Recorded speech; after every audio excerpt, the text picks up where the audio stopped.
प्रशासन द्वारा लगाया गया यह साइन बोर्ड जिस पर लिखा है कुशक नंबर 2 गांव में पधारने पर हार्दिक स्वागत है, इस स्लोगन को पूरी तरह से शर्मसार करता है क्योंकि जैसे ही साइन बोर्ड से आगे बढ़ते हैं कुशक नंबर 2 गांव में प्रवेश करने के लिए बनी गई यह सड़क पूरी तरह से टूटी हुई है।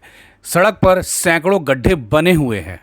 इन गड्ढों की वजह से यह कहना गलत नहीं होगा कि सड़क पर गड्ढे बने हुए हैं या गड्ढों में सड़क बनाई गई है। करीब 500 मीटर दायरे की यह सड़क पूरी तरह से टूटी हुई है और इन गड्ढों की वजह से सड़क पर वाहन चालकों का चलना मुश्किल हो गया है।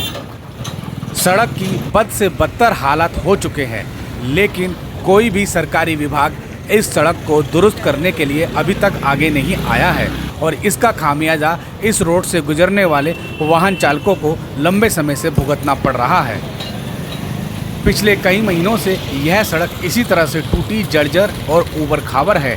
इसीलिए यह कहना गलत नहीं होगा कि तत्कालीन आम आदमी पार्टी की दिल्ली सरकार द्वारा दिल्ली की सड़कों को दुरुस्त करने के जो दावे किए गए थे, यह कुशक सड़क उन दावों को पूरी तरह से नकार रही है, फेल साबित कर रही है।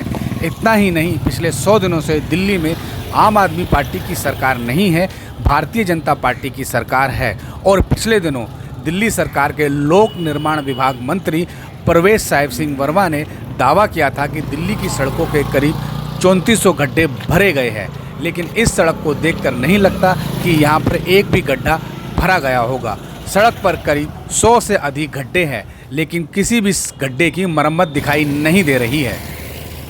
कुशक गांव की यह सड़क एक तरफ से नेशनल हाईवे 44 से आती है और कुशक गांव होते हुए इब्राहिमपुर नथुपुरा होते हुए सीधे बुराड़ी सोफुटा रोड पर मिल जाती है। बुराड़ी की तरफ जाने वाले हजारों व्यावसायिक वाहन और अन्य वाहन इस सड़क को इस्तेमाल करते हैं। विशेषकर सुबह के और दोपहर के समय इस सड़क पर काफ़ी ट्रैफिक रहता है क्योंकि इस सड़क के किनारे संत सुजान सिंह पब्लिक स्कूल मौजूद है।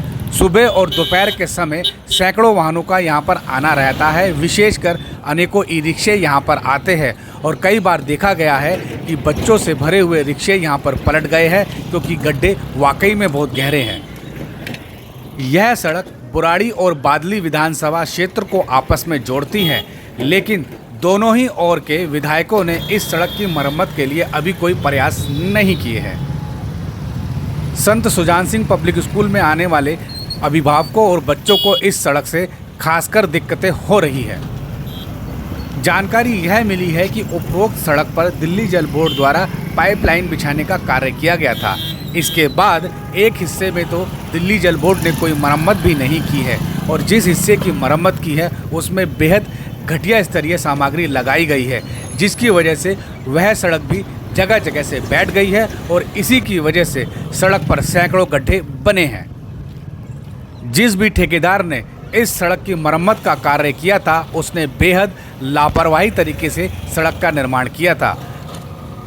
ठेकेदार की इस लापरवाही को दिल्ली सरकार के किसी भी अधिकारी ने अभी तक नहीं देखा है और यही वजह है कि सड़क पर गहरे गहरे गड्ढे हैं जो वाहन चालकों के लिए जानलेवा साबित हो रहे हैं।